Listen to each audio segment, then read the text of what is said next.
자, 우리가 붙잡을 언약의 말씀의 제목은 사는 길과 죽는 길로 나누어지다. 창세기 4장입니다. 이분에 대해서 굉장히 오해가 많아요. 또 많은 분들이 이분에 대해서 잘 알지도 못하면서 무조건 비난만 하는 경우가 많습니다. 그런데 이분은 우리나라 최초의 전도자세요. 전도자. 그리고 이분은 아시아 최초로요. 아시아 사람들 최초로 미국의 하버드 대학교, 프린스턴 대학교를 졸업을 하셨습니다. 굉장히 석학이셔요. 그리고 우리나라 최초로 국회가 열릴 때 목사님을 불러서 앞에서 기도하게 하시고 또 예배를 통해서 국회가 시작될 수 있도록 하신 분입니다. 또 북쪽에서는 김일성을 신격화하고 있을 때 이 대한민국을 자유민주주의 정치 체제로 나아갈 수 있도록 선택을 하게 하신 분이에요. 그리고 대한민국이요, 여러분들 지금은 나무가 엄청 많지만 이런 나라가 참 드물 만큼 나무가 많은데 불과 50년 전만 해도요, 대한민국이 벌거숭이였어요. 다 그냥 나무가 없어요. 제가 50년 전에 이제 서울 사진을 봤는데 나무 한 그루가 없는 거예요. 그런데 나무 심기를 처음 시작하신 분이 또 이분입니다. 이분의 업적은 너무나 셀 수 없을 만큼 많아요. 이분이 바로 이승만 대통령이세요.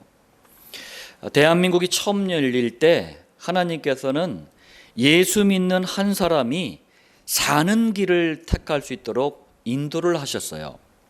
저는 참 우리 믿음의 선배들에게 굉장한 감사가 있습니다. 자, 서론의 말씀입니다. 지금 임마누엘 교회와 7천 목장의 모든 성도들이 창세기를 통해서 말씀의 인도를 받고 있습니다. 그런데 여러분들, 창세기를 우리가 단순하게 보는 게 아닙니다. 성경적인 기준, 성경적인 눈, 관점을 가지고 지금 보고 있어요. 이 기준과 관점은 제가 정한 게 아닙니다. 사람이 정한 게 아니에요.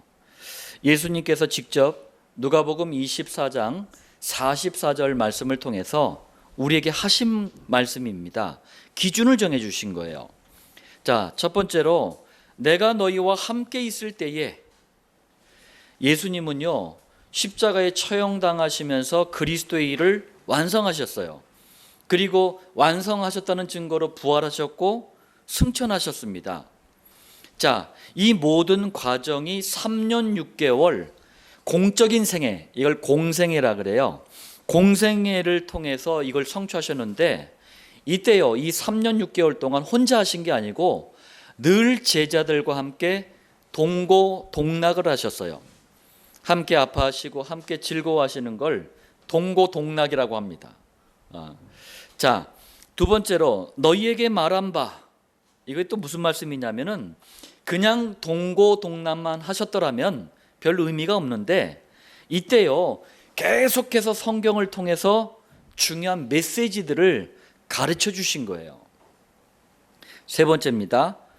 모세의 율법과 선지자의 글과 시편에, 자, 이게 무슨 말씀이냐면 모세의 율법은 모세가 기록한 5권의 성경을 말합니다. 창세기, 출애굽기, 레위기, 민수기, 신명기. 자, 그리고 선지자의 글이라 그랬어요. 이사야서부터 다니엘서까지 대선지서 5권, 그리고 호세아부터 말라기까지 소선지서 12권을 말하는 거예요. 구약 성경의 대부분들이 선지자들에 의한 기록입니다. 그리고 시편이라고 했습니다.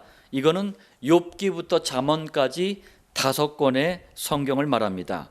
간단하게 말하자면은 구약 성경 39권 전체를 말하는 거예요.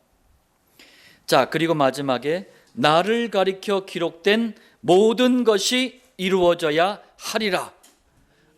누구에 대한 기록이라고요? 나를 가리켜 기록된 모든 것. 이게 구약 성경입니다. 구약 성경 전체가 원죄 사단 지옥을 해결하는 그리스도에 대한 설명서이다 라는 사실을 예수님이 직접 설명하신 거예요. 그렇다면 이거는요 누구도 부인해서는 안 돼요. 모든 목사는, 모든 구원받은 성도는 모든 교회는 누구도 예외 없이 창세기를 포함해서 모든 성경을 볼 때 그리스도라는 눈, 그리스도라는 관점, 그리스도라는 기준으로 봐야 되는 거예요. 아무리 쌈박하고 아무리 나이스하고 아무리 현란한 설교를 하더라도 그리스도가 없다면 그건 설교가 아닌 거예요. 그건 더 이상 교회가 아닌 거예요. 그건 더 이상 예배가 아닌 거예요. 이게 성경에서 우리에게 주시는 분명한 기준입니다. 그래서 저는 이 기준에 맞게 말씀을 전하고 있어요. 그래서 간절히 기도하는 겁니다. 성령께서 그리스도로 눈을 열어주시고 그리스도만 전할 수 있도록 인도해 달라고 저는 간절히 기도하는 거예요. 자, 본론 첫 번째입니다. 모든 성경이 다 중요하지만 창세기 4장이 특별하게 중요한 이유가 있습니다. 여러분들이 이 이유를 먼저 알아야 됩니다. 자, 첫 번째로 창세기 4장은요, 한마디로 사는 길 그리고 죽는 길이 있어요.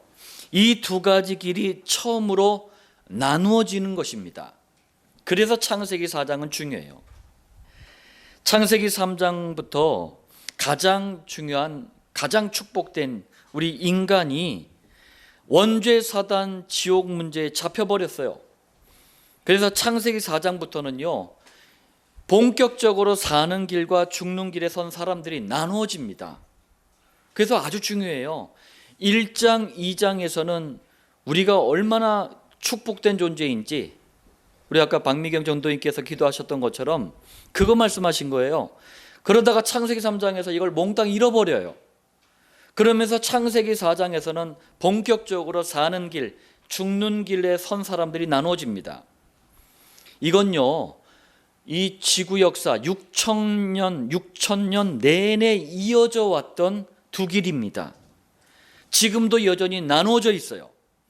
예수님이 재림하실 때까지 이건 계속 나눠질 겁니다. 자, 두 번째입니다. 그렇다면 누가 사는 길에 선 사람들입니까? 또 누가 죽는 길에 선 사람들입니까? 창세기 3장 15절 말씀이 그 기준이에요. 여러분들, 그래서 창세기 3장, 지난 시간에 성경에서 가장 중요한 창세기 3장 이 메시지 했는데 이게 중요한 이유가 있다니까요. 여자의 후손은 네 머리를 상하게 할 것이요 너는 그의 발꿈치를 상하게 할 것이니라. 이 말씀이 기준이라니까요. 이 말씀을 믿냐? 영접했냐? 누리냐? 증거하냐? 그 사람들이 사는 길에 선 사람들이에요. 이 말씀을 이해도 못해, 영접도 안 해, 거부해, 그 사람이 죽는 길에 선 사람이에요. 이 말씀이 기준이라니까요. 이 기준으로 성경 66권이 풀어져 있는 거예요. 설명되어 있는 거예요. 두 개의 길로 나눠진 것은 사람들이 생각하는 단순한 편가르기가 아닙니다. 여러분들, 인간의 의가 좋냐 나쁘냐 여기에 따라서 나눠진 것도 아니에요. 이렇게 생각하는 걸 종교라고 합니다. 그 교회를, 이 복음을 잘 모르는 불신자들이, 심지어는 교회 다니는 분들이 저한테 그런 질문을 해요. 교회는 너무 이분법적이래. 선과 악을 자꾸 나누는데 그게 종교적인 생각이에요. 선과 악을 기준으로 나눈 게 아니에요. 선과 악이라는 생각도 뭐가 선인지 뭐가 악인지도 모르는 종교적인 기준으로 자꾸 생각하고 얘기를 하는 거예요. 그게 사람들이 생각하는 선과 악은 종교의 기준입니다. 하나님이 생각하시는 선과 악은 달라요. 그래서 이거는요, 진리냐 비진리냐, 사망이냐 생명이냐, 거기에 관한 문제입니다. 특히 오늘 본문 창세기 4장 1절로부터 8절은요, 가인과 아벨 사건이 나옵니다. 이게 중요한 이유가 뭡니까? 창세기 3장 15절을 기준으로 사는 길과 죽는 길로 처음 나누어진 시작이 가인과 아벨 사건이기 때문에 중요한 거예요. 자, 본론 두 번째입니다. 죽는 길에 선 사람들이 있습니다. 지금도 여기에 서 있는 사람들 우리가 빨리 살려내야 돼요. 여러분들, 우리 본론 두 번째는 전도의 시급성을 갖고 봐야 돼요. 현장의 불신자들이 지금 이렇게 살아가고 있다니까요. 그걸 봐야 됩니다.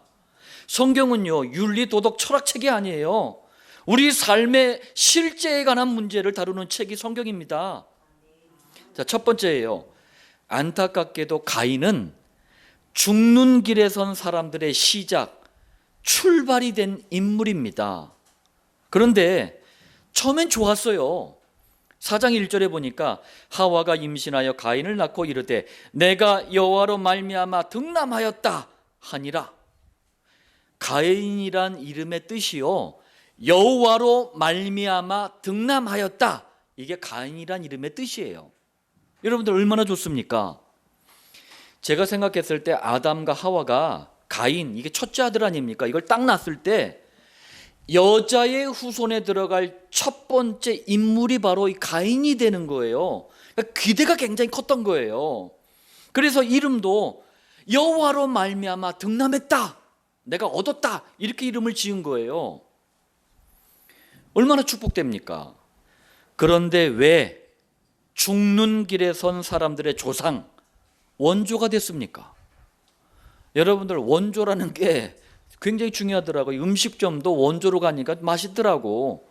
원조가 중요한데 하필 죽는 길에서는 원조가 돼버렸어요. 이유는 간단합니다. 예배 실패였어요. 그럼 교회 다니는 분들이 예배 실패 이러면 꼭 교회 안 빠지고 꼭 나오는 거, 그건 상식이에요. 그걸 예배 실패라고 하지 않아요. 자, 4장 2절에 가인은 농사하는 자였더라. 직업이 나왔어요. 3절, 세월이 지난 후에 가인은 땅의 소산으로 제물을 삼아 여호와께 드렸고, 쉽게 말하자면 농사꾼이 1년 내내 농사를 지었어. 농사 잘 지어가지고 예물로 여호와께 드리면서 아유 감사합니다, 이렇게 예배한 거예요. 이게 뭐가 문제예요? 이게 뭐가 문제입니까? 창세기 3장에 원죄 사단 지옥 문제가 터지자 여호와께서는요 곧바로 사는 길을 약속을 하셨어요. 창세기 3장 15절에 남자의 후손, 죄인의 후손이 아닌 여자의 후손을 보내서 그리스도의 일을 통해 사단의 권세를 깰 것이고 원죄와 지옥 문제를 해결할 것이다, 이 약속을 주신 거예요. 그리고 창세기 3장 21절에 가죽옷이 뭐예요? 그리스도의 이 일은 십자가에 피 흘려 죽으심을 통해서만 성취된다, 이 원리까지도 설명을 하신 거예요. 이 이후로 모든 예배는 반드시 창세기 3장 15절, 21절 이 비밀과 원리를 가지고 예배가 드려져야 되는 거예요. 이것을 한 단어로 피제사라고 하는 거예요. 여러분들, 피제사는요 그리스도께서 십자가에서 우리를 대신에 피 흘려 죽으셔서 우리가 용서를 받는다는 이 원리를 직접 우리 사람을 잡을 수는 없으니까 짐승을 대신 잡아서 피 흘리는 희생을 통해서 깨닫게 하고 누리게 하고 체험하게 하는 예배가 피제사예요. 그런데 가인은 이 원리를 놓치고 곡식을 예물로 드린 거예요. 아무리 화려한 예물, 아무리 엄청난 예물을 드려도, 사람 눈에 너무 보기 좋아 보여도 그 예물에 피가 빠지면은 하나님과 통하는 예배가 될 수 없는 거예요. 여러분들, 이 말이 무슨 말인지 들려지는 은혜가 있길 바랍니다. 21세기 대한민국 교회가 이 말을 지금 못 알아먹고 있어요. 그래서 외형만 자꾸 발전시키려고 그래.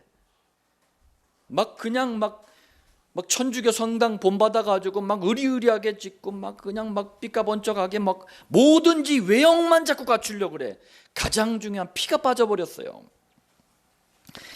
이 사실을 바울은요 히브리서 11장 4절에 이렇게 정리를 했습니다.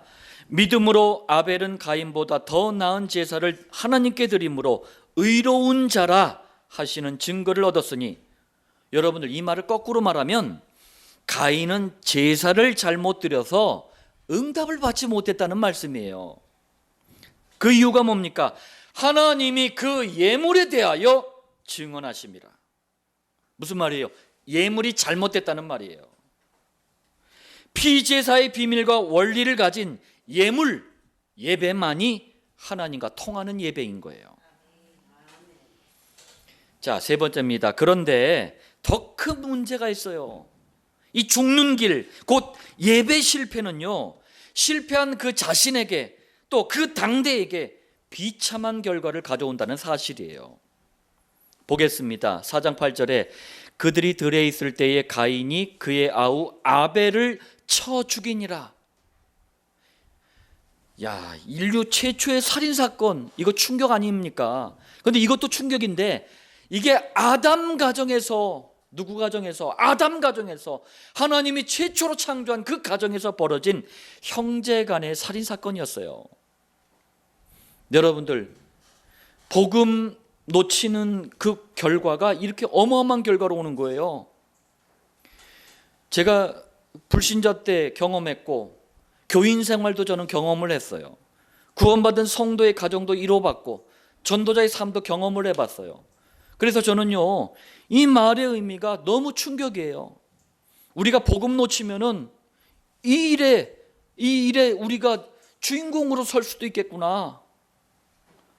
자, 그리고 이 살인사건은요, 먼 훗날 사람의 아들로 오셔야만 하는 그리스도를 막는 사단의 엄청난 계략이 숨겨져 있던 사건이에요. 이게 무슨 말이냐면은, 하나님은 반드시 이 피제사의 비밀을 전수를 하셔야 돼요. 누구를 통해서? 사람을 통해서. 이게 사는 길이란 말이에요.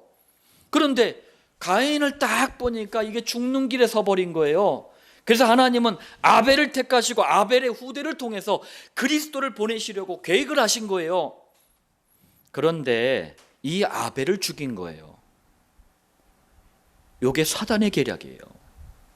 어떻게 해서든 복음 그리스도를 막으려는 사단의 계략이 살인사건으로 번져버린 거예요. 아담 가정의 장남이, 이 어마어마한 가정의 장남이 비참하게도 사단 계략의 하수인으로 쓰임을 받은 거예요. 예전에는 그냥 가인과 아벨이 그냥 서로 살인했네, 죽었구나 했는데, 이게 엄청난 사단의 계략이에요. 사단은 그리스도만 막습니다. 예배의 실패, 복음의 실패는 가인 당대에도요, 큰 고통을 가져다 줍니다. 한번 보시길 바랍니다. 12절에 네가 밭을 갈아도 땅이 다시는 그 효력을 네게 주지 아니할 것이요. 여러분들, 이러면 인생이 어떻게 됩니까? 쫙 일해, 죽을 애를 써요. 그런데 결국 헛수고야. 인생이 이러면 얼마나 허무하고 방황이 되겠습니까? 또 12절에 너는 땅에서 피하며 유리하는 자가 되리라.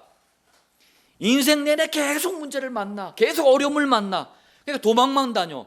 왜? 내가 감당이 안 되니까 도망가는 거예요. 피하고 싶은, 도망가고 싶은 현실이 늘 괴롭히는 거예요. 가장 심각한 문제는 이겁니다. 4장 14절이에요. 내가 주의 낯을 배웁지 못하리니, 이거예요. 하나님과의 관계가 완전히 단절돼 버리는 거예요. 여러분들, 만물 가운데 인간만큼은 하나님을 만나고 하나님을 누리고 하나님께 예배드려야지만 참 행복, 참 만족, 참 평안을 누리는 존재인데, 이걸 못하게 됐다, 그 얘기입니다. 이게 사라졌다는 얘기예요. 그리고 16절입니다. 가인이 여호와 앞을 떠나서, 누구 앞을 떠났대요? 여호와 앞을 떠나서 에덴 동쪽 놋 땅에 거주하더니, 여러분들, 생명의 주님 그리스도이신 여호와를 떠나버렸대요. 그리고 놋 땅에 살았대요. 성경, 특히 구약 성경의 대부분의 지명은 정확한 위치가 불분명합니다. 놋 땅도 어딘지 정확한 위치는 알 수 없어요. 그런데 놋이라는 이 땅 이름의 뜻이 뭐냐면은 목적 없이 방황하다, 이런 뜻이에요. 무슨 말이죠? 하나님을 떠나버리니까 인생의 참 목적을 잃어버린 거예요. 그러니까 자꾸 방황하는 거예요. 제가 그랬어요. 하나님을 딱 떠나버리니까 20대 때 계속 방황만 하는 거예요. 공산주의에도 빠졌다가, 세상에도 빠졌다가, 타락에도 빠졌다가, 쾌락에도 빠졌다가, 자꾸 방황하는 거예요. 네 번째입니다. 여기서 끝이 아니에요. 그리스도를 붙잡은 예배를 상징하는 피제사의 실패는 후대들도요, 죽는 길에 서게 만들어버려요. 이게 신앙은 연결되어 있습니다. 내가 신앙에 실패하면 자녀도 실패하는 거예요. 4장 17절입니다. 아내와 동침함에 그가 임신하여 에녹을 낳은지라.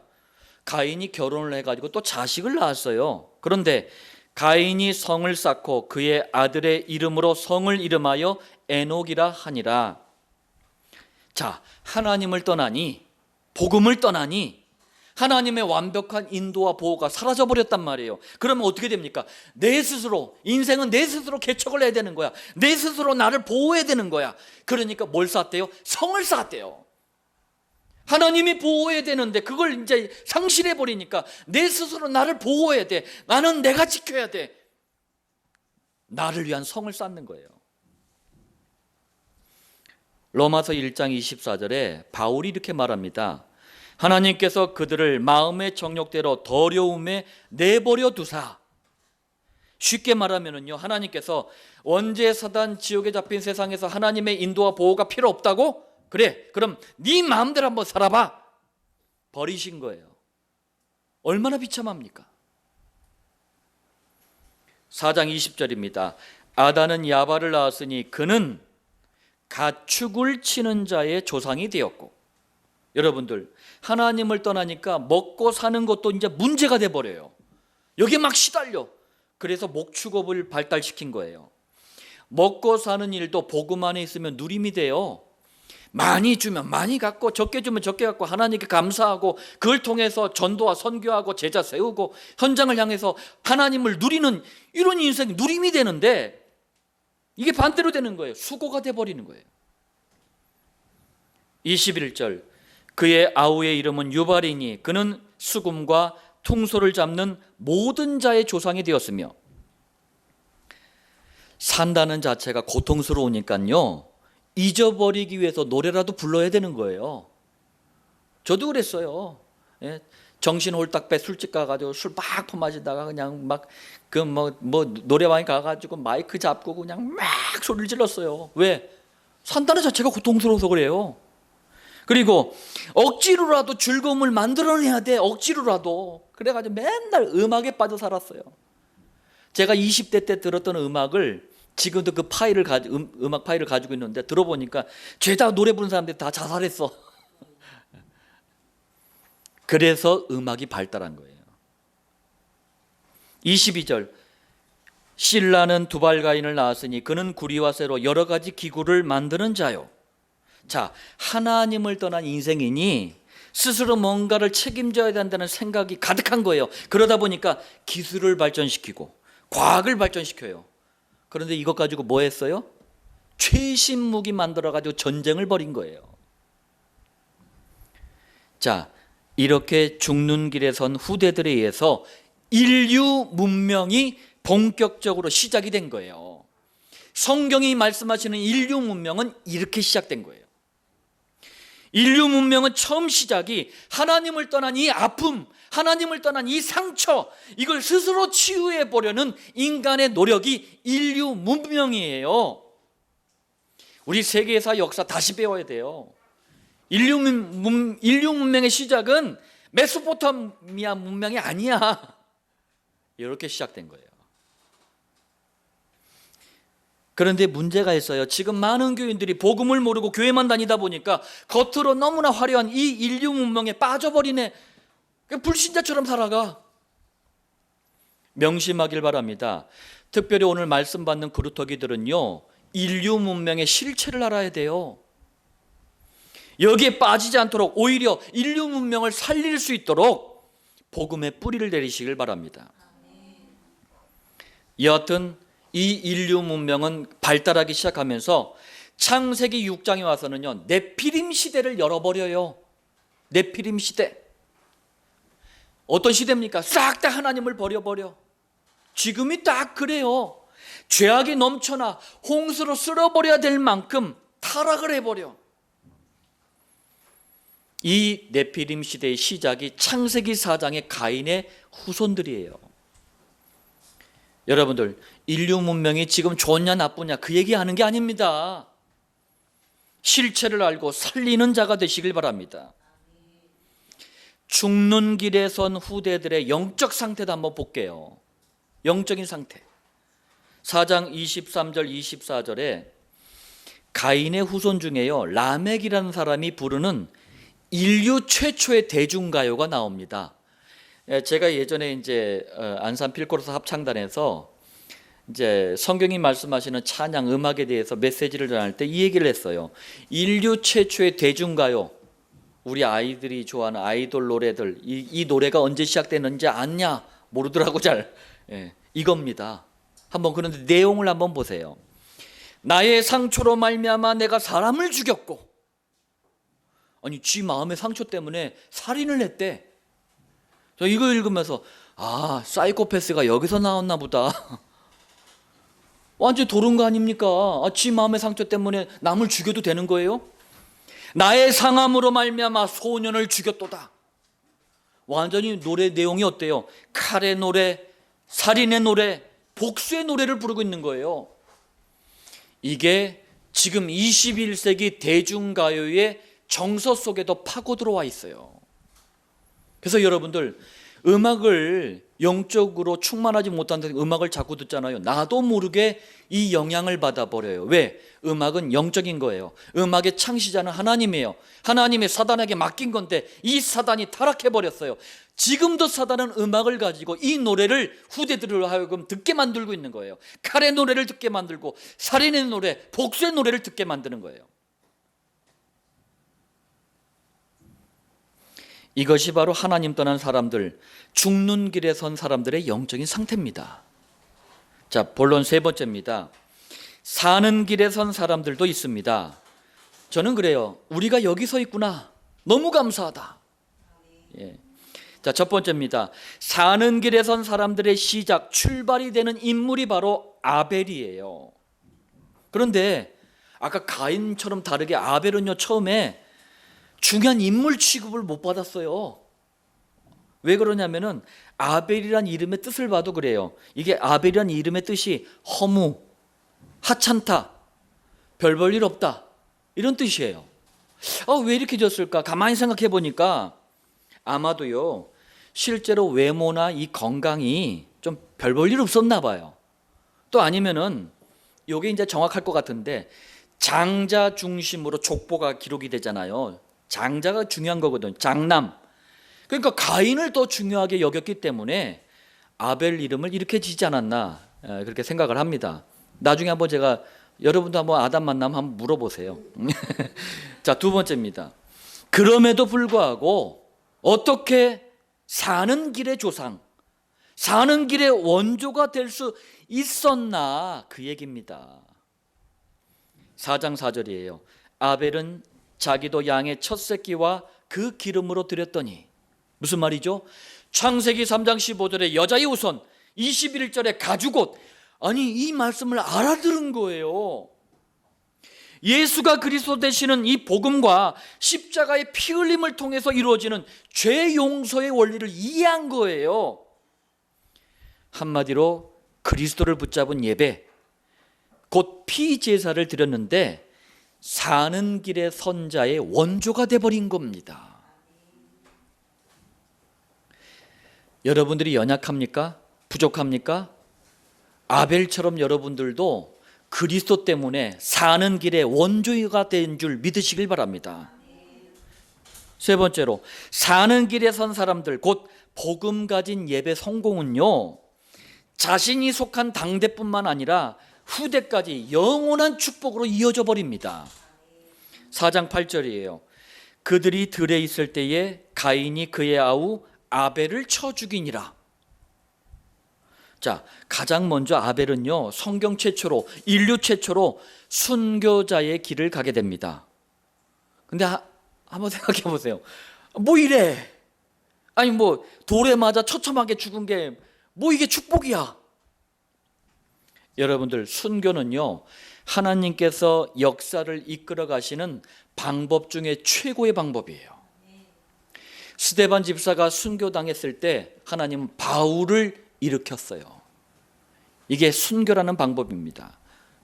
복음의 큰 역사를 시작하실 때도 항상 순교라는 방법을 사용하셨어요.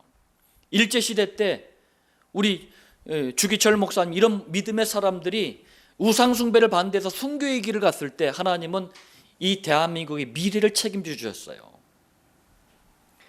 그래서 아벨의 이 순교를 시작으로 사는 길과 죽는 길로 하나님은 나눠버리신 거예요.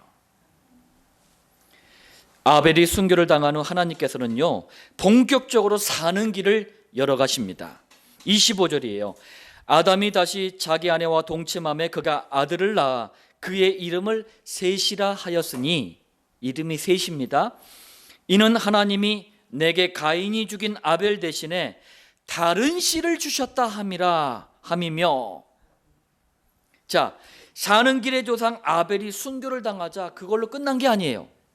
하나님께서는 그리스도를 붙잡는 사는 길을 끊임없이 열어가시기 위해서 새로운 후대를 일으키신 거예요. 그게 바로 다른 씨입니다. 여기에서 다른 씨는요, 아벨 대신해 주신 셋이에요. 그리고 이 다른 씨를요, 구약 내내 일으키신 거예요. 구약 내내 아벨의 전철을 밟아가는 이삭, 야곱, 요셉, 모세, 여호수아, 갈렙 이렇게 계속 다른 씨를 일으켜 주신 거예요. 구약 내내.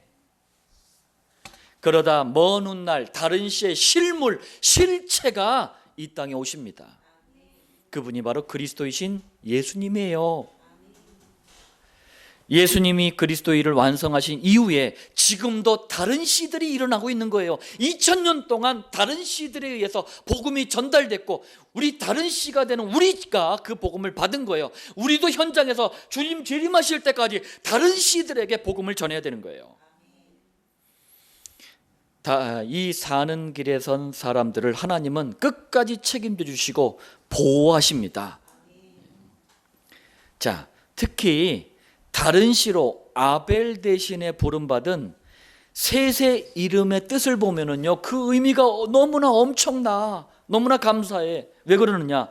이 뜻이요, 지정된 자, 이렇게 지정된 자, 재은아 이렇게 지정된 거예요. 찬유야 이렇게 지정된 거예요. 선택된 자, 세화야 이렇게 선택된 자. 무슨 말이에요? 구원은 하나님의 은혜입니다. 구원은 하나님의 선물이에요. 내가 마음대로 지정되는 것이 아닙니다. 내가 잘해서 선택되는 게 아니에요. 이게 셋의 의미예요. 이 사실에 대해 가장 잘 깨달은 바울이 이사야서 1장 19절 말씀을 인용해서 이런 고백을 남겼습니다. 그게 로마서 9장 29절이에요.